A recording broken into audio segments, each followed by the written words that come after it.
Thank you very much, Ken Workington. Welcome, everyone, to a Saturday night. Yes, indeed, the Bionic Man joins us again. You're practically a regular on this segment. This is what, your 15th edition of In the Sulky here? I like this seat. This is a nice seat to sit in. Well, it was a hot seat last night for Jeff Garrell, the guy that's looking to possibly lease the Meadowlands. I know he met with you drivers and trainers before the In the Sulky segment. How did that go, and what was his message?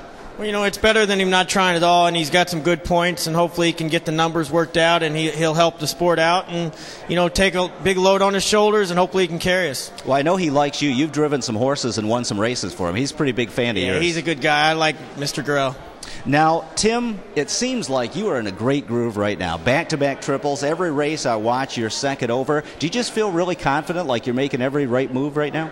It feels good right now. The first week I was a little off, took a month off of racing, but I'm starting to get back in the swing of things, getting back in shape, and trying to, put the horse in spots. And my trainers and owners have been putting me on good horses. That's the biggest difference. And the other guy who's in a groove right now is the White Knight, Brian Sears. I mean, he has just been deadly. Now, you and him are generally regarded as the top two drivers in the sport. Any extra rivalry between you two? Do you pay a little more attention to where he is? I always watch him because he's good at what he does, and he's, he's hard to beat. He makes the horse go without even trying. He's very good at what he does, and he's good to compete with. He's very smart out there, and when he's got a better horse, he'll let you go or whatever. He's great to drive with all around. Cold weather, real cold out there tonight, but no wind. Does the cold affect your driving at all? No, you just try to keep your hands warm. That's the worst thing, and try to bundle up. And you got to no wind. It'll be okay with the horses, but it's never good when it's cold like this. But I've seen a lot worse back home in Chicago when it's been 20 below zero. So if you have a puller, Sears has a puller, and Pierce has a puller, what do? Race back to the outrider to see who will lead it? It'll be a fast first quarter probably. There you go. St Elmo Hero, the big story, undefeated in 21 starts. Is this just a nice series horse? Is he an open horse, or is he something special? He surprises the heck out of me. He's been ultra consistent. We haven't pulled the plugs yet on him. He's all the starts before I drove him, and then he said I pulled him one time in the final at the Blue Route there at Chester, and he went a big mile in 50 that day. The next fast mile was like 51-4, and I think he's a compete a long way. He's a really nice horse, drives like a car, and he's got right now speed too. Well, we'll talk about his chances a little bit later on, because right now we are going through the cards, so turn your programs to the first race, folks. Tim Tetrick drives number 7, Snacker Backer. Your choice over the 6 and 10. What went into that decision? Well, I like this horse. He tries pretty good, and 2 back there he win. And last week he was just dead short with the winter and the Christmas, and I think this week he'll get a lot better run.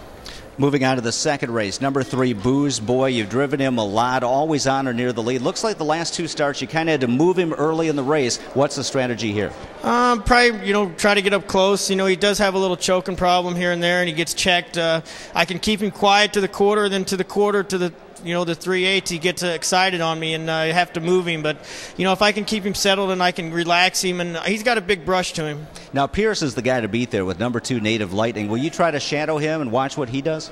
It just depends how my horse. I got to hope he drives better tonight. Maybe he's calmer. I can tell those 2 starts there he was awful fresh, but hopefully he'll be better against the old horses there that night. He raced a really good race that night. Got beat by some good old classy animals. Third race is the first division of the Presidential. You've got the defending champ, number 6, Blatantly Good. Here's my strategy. Follow Dave Miller and Alexi Matosi. Yeah. Hopefully that we can just get in the race somehow late. I think there'll be plenty of speed.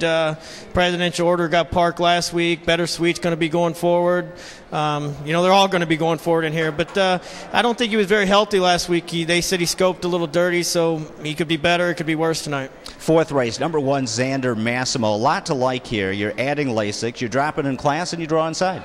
That's a good combination. Hopefully this horse, last week he didn't finish at all, and he felt like he was going to, and he really flattened out, but Lasix should really help this horse. Fifth race, second division of the Presidential. You won with Real Celebration. Let's take a look at his victory last week. And this is always a nice horse, I thought, but I didn't think he was this level. I was very surprised how good he raced.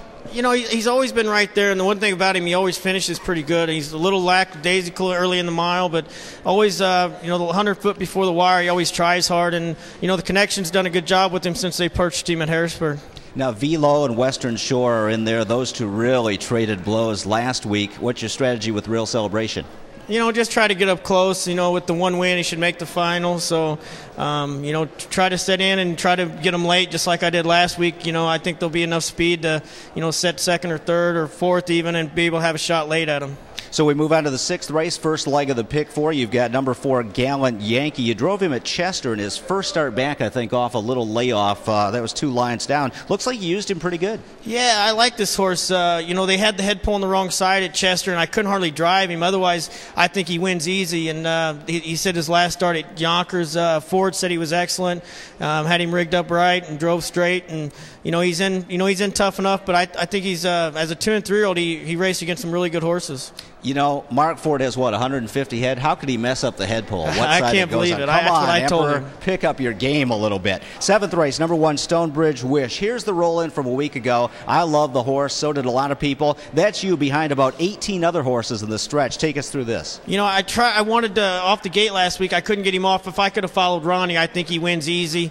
And I got in a bad spot with him. But when I finally got him out and got him straight, he was on the right line some. But, man, when he straightened out here, he was pacing. Now, what do you do with him from the rail tonight? Will you try to sit closer or race off the pace? He's versatile. Like a week before, he would come first up from the 5/8 and win, and last week he was charging late. So I just think he's a nice, old, classy horse, and he'll give a good run wherever he races. 8th race, you got the rail again on the Wings of an Angel. Perfect trip win at Yonkers last time out. Fits this condition by $10. That's pretty tight, isn't it? Yeah, that's perfect. That's good entering by Mark Ford. Now moving on to the 9th race, you've got number 7 Dash, one of these New Zealand bred horses. You've done pretty well with him in the past. Yeah, he raced good down at Chester there against some good series horses, and he's a nice horse. He's going to have a trip, but he should be tight from his trip around the track last time, and I think he'll be pretty good.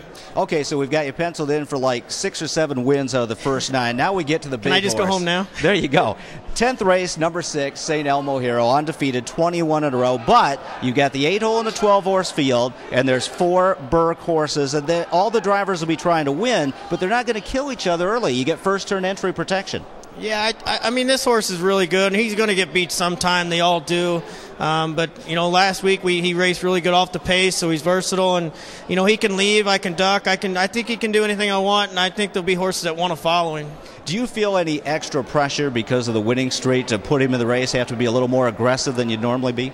Well, you don't want to hurt him. He's got a lot of money to make the rest of the year, and you don't want to put him in a spot, but you don't want to get beat either. So, you've got to race him. Now, for all your Chicago connections, how did you miss him when he was in an 8,000 claimer? None of your peeps called you up, your posse? And a bigger story is they bought him off the killer truck for $600. Carl Becker did. So he's already had a pretty amazing run. So Becker bought him for $600, sold him for $8,000. Him and his mother for $600. Now he's worth about $500,000. That's pretty good. Moving on to the 11th race, you got the 6 Hennessy Hanover for K-Mac in for a tag. I don't know if this is tougher or easier. I don't know, but hopefully, he's probably overdue on getting a win, this horse, and he raced okay last week, being off a while too. So, and he's pretty good off of kind of a layoff like this. So I think he's got a good shot. In the 12th race, another Kevin McDermott horse, number 7, Go Get Him. That's why you want to go home. That's a lot of advice to listen to in back-to-back races from Kevin, right? Yeah, he'll have some pointers for me, I'm sure. What do you think of Go Get Him? He shows he's got some speed down there. He went some good miles at the Meadows, and he missed some time. I qualified him once off the pace. He finished okay, and then he come back and with a little more run, 27 on the end of it. So, he's got some horses in here he's got to beat, though. He's got to prove it to me. 13th race, you've got number 10 Military Stratcom. You chose him over Segundo, Hanover the 9, who you happen to like quite a bit. But this horse won handy opening night, didn't he? He did, and like another one of those Chris Marinos, he said they're all short, and some of them raced good and some of them didn't. But I think this horse is pretty nice, and he'll get better. Toughest question of the night, Packers-Bears tomorrow, NFC Championship. I'm going to go with the Packers. Really? You're from Chicago, dude. What's up with this? Southern Illinois. I'm really a Colts fan, but I'd rather have the Packers win. Tim Tetrick, thanks for joining us. Good luck with St Elmo Hero. Dave Brower coming up next to tee up tonight's action. Stay tuned.